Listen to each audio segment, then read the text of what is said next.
Good afternoon. Welcome to this June 1st Finance Committee meeting. First item, approval of the minutes of May 18th. Moved by Mr. Pryor, seconded by Mr. Boykin. Any questions, deletions? Hearing none, all in favor say aye. Aye. Opposed? The ayes have it. Thank you very much. I would like to mention that Reverend Middleton is appearing through Zoom, so he's with us as well. Okay. Second item, Maybank Highway Improvement Project, request to consider. Could somebody explain what this is about? Mr. Boykin? Yes, sir. Council, this is a authorization to allow our transportation and planning staff to collaborate with the city's transportation and planning staff. There were some funds left in the Maybank Highway Improvement Project that are available for them to collaborate and do a traffic or transportation study for that area. The last one that was done by the city was 15 years ago. If y'all not all aware of the when they activated the light at Fenwick Hall Alley, it exacerbated an overloaded intersection and a point of ingress and egress for the island to the point where it's just absolutely dangerous. And so this is to have them collaborate together to come up with a master plan for that area. There are 1,300 housing units set to be built around that intersection as we speak. That doesn't include the rest of the approved projects on Johns Island and doesn't account for all the folks visiting there and working and coming and going off the island. So I have been inundated with complaints from constituents, and it's reached to a point where it's added anywhere between 45 minutes to an hour to their commute getting on and off the island at peak times. So I'm asking for the authorization for council for them to be able to proceed forward and work on this project. And I've been in contact with Mayor Tecklenburg, who fully supports it, and they're willing to work with us. Thank you. So moved. Second. Any discussion? I Mr. would like Moody? to add- I'm sorry. Sorry, Ms. Honeycutt? Go ahead, Jenny. I would like to add on to what Joe's saying. This is one of those areas where his and my jurisdictions sort of butt up to each other. And last fall, we were getting so much pressure from the new residents in Fenwick to get the light up, get the light up, get the light up. We can't make a left-hand turn. This is so unsafe. We put the light up, and every other resident on John Island, take the light down, take the light down, take the light down. So it has created a lot of friction on both sides of the road there. And so I really support and hope that we can move forward with getting something done in this area to improve that. Thank you. Yes, sir. So this would be a study and then it would come back to us for recommendation? Yes, sir. Okay, I'm good with that. Yes, sir. Mr. Moody? That was my question. Thank you, Mr. Chairman. If we needed, was there a money amount, a dollar amount we needed to approve, or did come back and tell us what's going on? We don't have that. I've been informed there are funds left in that Okay. project for them to do the work they need to do. And they will use those existing funds for this purpose, but nothing for construction. That would all come back to council. if That there was road a- should have been widened 15 years ago. That's what we're working on. It's Yes, a sir. shame. It's an absolute shame. This is something Thank you for that- bringing it forward. This is very much needed. There's too many people sitting in traffic. And thank you, both of y'all, for working on this, getting Yep, this yes, done. sir. All in favor, say aye. Aye. Opposed? The ayes have it. Thank you very much. Public Works, Seaman Lane improvements, eminent domain. Request to adopt For approval? Second. by Mr. Moody, seconded by Mr. Pryor. Is there any discussion? Question? Just a Yes, quick sir. question. This is the one, Mr. Thigpen, we're bringing this into our. Never mind, I'm sorry. I was thinking of something else. Sorry about that. Thinking about something else. Scratch that. Any other questions? All in favor, say aye. Aye. Opposed? The ayes have it. Thank you. Finance Directorate, use of Economic Development Fund For balance approval, for, A and B. Second. I'd like a hold on a discussion. second, moved by Mr. Moody, seconded by Mr. Pryor. Mr. Kabrowski? I'd just like a further explanation of that, of both. Can we get an explanation of that, Steve? Your mic's not on. Hello? Yeah, that's got it. Yes, Mr. Chairman, members of council, thank you for the chance to be here tonight. The first item regarding the road projects, this is an expenditure that you see from us from time to time coming out of the Economic Development Fund balance. to support infrastructure in various parts of the county. We just happen to have, I think this might be the first time in our history that we've brought you 3 all bundled together. But just to go through each of them briefly, the Hunley-Sullivans Road project off of Highway 17 North out in Awendaw, that's a truck traffic issue. We've got an unsafe condition out there with tractor trailers that try to come in and out of the Hunley-Sullivans industrial park out there. So probably up to 3 years or so ago, we got started with the Transportation Division, talking to the folks out there, agonizing over how that could be corrected. One of the biggest problems we had was that the Highway Department wouldn't allow just a simple curb cut where it needed to go without having other curb cuts affected and really throwing off the whole rhythm of the residential area out there. So, back at that time, we talked to Councilman Schweers about it. At that point, he had some involvement in it as well. And we eventually decided that the best thing to do was to pursue this, what's known as a loon, L-O-O-N, in traffic parlance. So working with Devery DeToma and her team, we got the analysis done and, put a price tag on this. So that's $875,000 to do that long tapered truck lane, and that will greatly improve safety out there. The second one, Palmetto Commerce Parkway, Collins Road, that's a signalization of those 2 intersections. Out at Palmetto Commerce, where the county has its MRF, there is a huge, almost 1.5 million square foot building going in across the street, and it'll be a big distribution hub. It's rumored to eventually have a port customer there, but there'll be a lot of truck traffic in and out of there. And it comes at a time when Palmetto Commerce Parkway is about to gain an interchange onto the interstate, which our Transportation Division has just embarked upon. And so, the thinking is that we've got to get this signalized for safety between traffic coming to our MRF and traffic coming in and out of that huge distribution facility.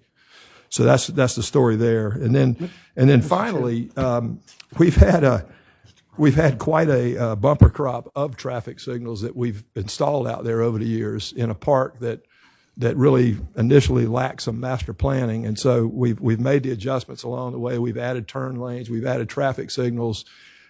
In recent conversations, Steve Thigpen had a fantastic idea, which is let's get all that stuff tightly in sync, through a synchronization project. And so this is going to make everything flow out there as it should, as one. So that's really the rundown on those 3.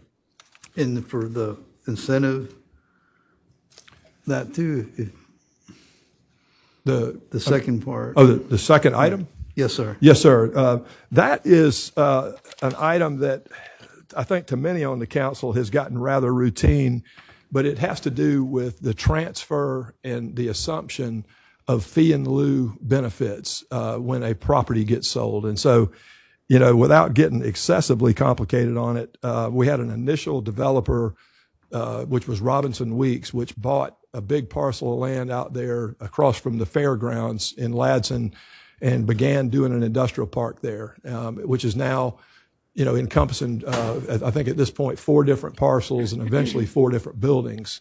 But the ownership has been sold off one parcel at a time to a life insurance company from Canada, Sun Life Insurance Company of Canada. And so each one of these transactions, as they take place, we're getting a request from their attorneys to transfer over the fee in lieu benefits and absolve Robinson and Weeks of their initial obligations under the fee in lieu. So, Robinson Weeks no longer gets the benefit. Now Sun Life does. And likewise, Robinson Weeks is not liable for investment or, meeting, investment totals anymore. Now it's Sun Life. So as complicated as this reads, that's really the gist of it. Well, thank you for making complicated things simpler. Thank you for explaining. I try to.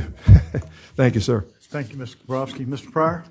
Mr. Dykes, that big warehouse that you're talking about, Yes, sir. have we been in discussion with seeing if they would be willing to pay for some of this traffic signalization since they're going to benefit from it? Mr. Pryor, I have to admit, I have not crossed that road with them. They've come in with such huge costs on that site that I felt like the traffic signals we've put out there in the past, one by one, was just a natural function of that ED fund and the infrastructure mission. So I really have not All right, sought that. if you're good, I'm happy. Thank you. Any further questions? Mr. Moody? Chairman, and I just want to comment, I think this is entirely appropriate use of the ED fund balance. I mean, as Mr. Dyke's group is rewarded for projects that come in, it's only right that that fund balance is used to make those entities move more freely and also not negatively impact the current people that are out there. So I think it's very appropriate that we're doing this. To the extent that he can get any money, Mr. Pryor, I'm all about that. But if he can, great. But otherwise, I do think it's a good use of the fund balance. Thank you. I appreciate those comments. I would just add before closing that I think we've got a world-class commerce park out there with an enviable roster of companies that I think anybody in the state is jealous of. And so this is a way of reinvesting in the product that has brought us so much investment. Thank you, Steve. That one on the first one, Hunley Park, I've been up there, and that is a busy area. There's a lot of traffic there, and there are trucks going in and out of that area, so I think that's a really welcome addition up there. I couldn't agree more, and I think what happens now, even though the highway department doesn't condone it, semis just more or less make their way across that grass median. They just create their own pathway into that park, but it's extremely dangerous. Right. So I think this would be a huge improvement. Well, thank you, sir. It's been moved and seconded. All in favor say aye. Aye. Opposed? The ayes have it. Thank you very much.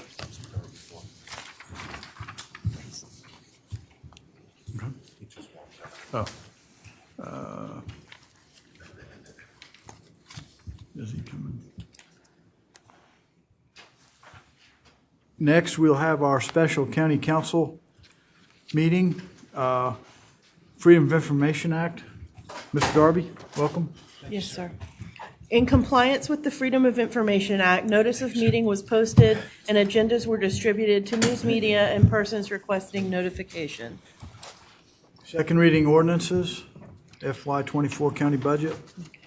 An ordinance providing for the levy of taxes for corporate purposes of Charleston County for the fiscal year beginning July 1st, 2023 and ending June 30th, 2024, hereinafter referred to as fiscal year 2024, making appropriations from the general fund and other funds of Charleston County for such purposes, and further providing for the levy of taxes for corporate purposes of Charleston County, including the Onondaga-McClellanville Consolidated Fire Protection District, East Cooper Fire District, Northern Charleston County Fire District, West St. Andrews Fire District, and Trident Technical College for fiscal year 2024, providing for appropriations from special funds created for the purposes of Onondaga-McClellanville Consolidated Fire Protection District, East Cooper Fire District, Northern Charleston County Fire District, West St. Andrews Fire District, and Trident Technical College in order to supply the necessary functions of the units, providing for budget control of the appropriations by Charleston County Council and the County Administrator, making provisions for the fiscal affairs of Charleston County,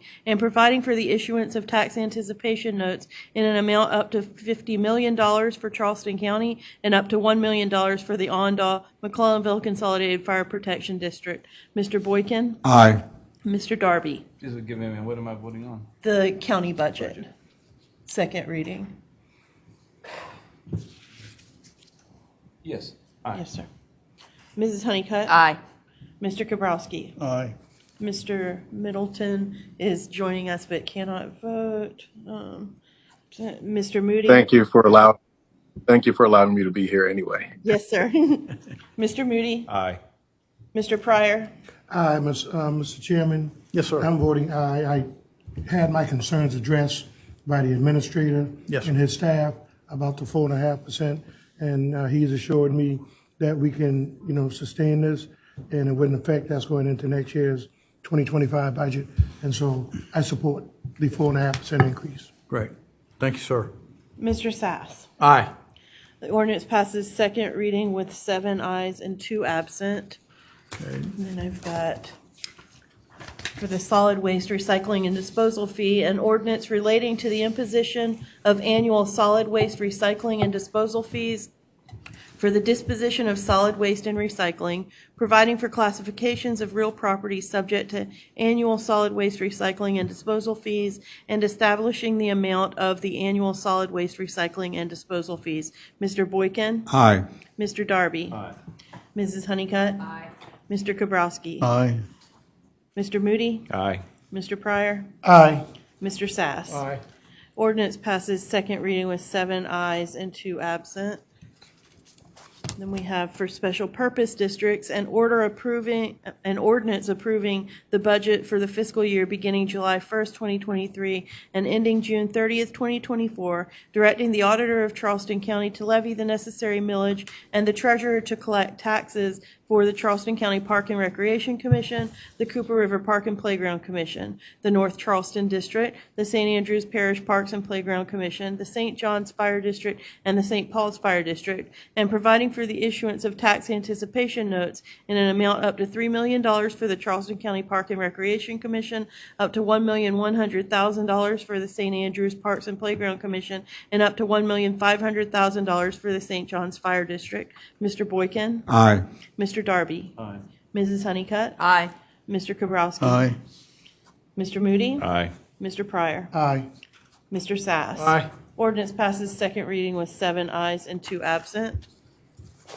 And then finally, for the county fee ordinance amendment, an ordinance amending those portions of Charleston County Code, Section 2-137, dealing with fees in the solid waste department. Mr. Boykin? Aye. Mr. Darby? Aye.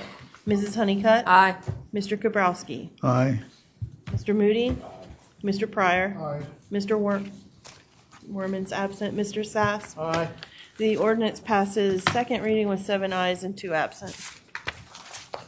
Thank you, Madam Clerk. Yes, sir. I believe that's the last item for us tonight. Yes, sir. This meeting's adjourned. Thank you all. Okay, Joe. Have a good weekend.